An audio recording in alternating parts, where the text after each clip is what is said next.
ইবনু আব্বাস রাদিয়াল্লাহু আনহু থেকে বর্ণিত, নবী সাল্লাল্লাহু আলাইহি সাল্লাম মুয়াজ রাদিয়াল্লাহু আনহুকে ইয়ামান দেশে শাসক হিসাবে প্রেরণ করেন।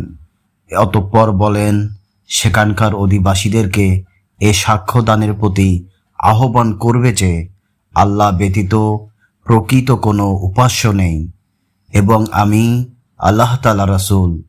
যদি তারা তা মেনে নেয় তবে তাদেরকে অবগত করো যে আল্লাহ তাআলা তাদের ওপর দিনে ও রাতে 5 ওয়াক্ত নামাজ ফরজ করেছেন। যদি তারা সেটাও মেনে নেয় তবে তাদেরকে অবগত করো যে আল্লাহ তাআলা তাদের ওপর তাদের সম্পদের মধ্য হতে সদাকা অর্থাৎ জাকাত ফরজ করেছেন, যেটা ধনীদের থেকে সংগৃহীত হবে আর দরিদ্রদের মাঝে প্রদান করা হবে।